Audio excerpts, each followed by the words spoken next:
প্রায় 1 মাস হল যুক্তরাষ্ট্রে অবস্থান করছেন শাকিব খান।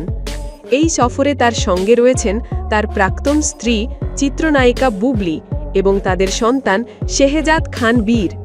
অনেকে ভাবছেন কিং খান কি তবে বিরতিতে? না বন্ধুরা, তিনি থেমে নেই, বরং প্রস্তুতি নিচ্ছেন বিশাল কিছু নিয়ে ফেরার। সম্প্রতি নিজের ইনস্টাগ্রাম ও ফেসবুক স্টোরিতে শাকিব খান জানালেন এক গোপন বার্তা।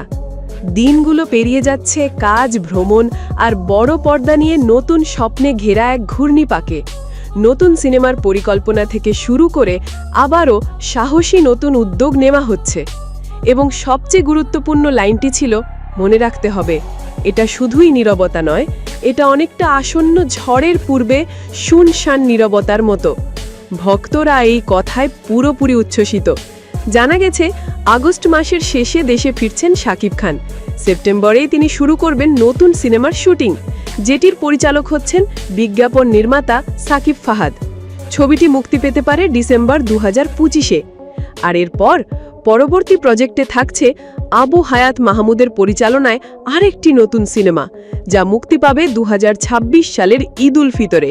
চিন্তাই করা যায় না, কিং খানের এই প্রত্যাবর্তন হবে আগের যে কোনো সময়ের চেয়ে আরও সাহসী, স্মরণীয় এবং আইকনিক, এমনটাই জানালেন তিনি নিজেই। কমেন্টে জানিয়ে দিন আপনি শাকিব খানের কোন সিনেমার প্রত্যাশায় আছেন। আর এমন আরও এক্সক্লুসিভ আপডেট পেতে সাবস্ক্রাইব করুন আমাদের চ্যানেল, ভিডিওটি লাইক দিন এবং বেল আইকনটি প্রেস করতে ভুলবেন না।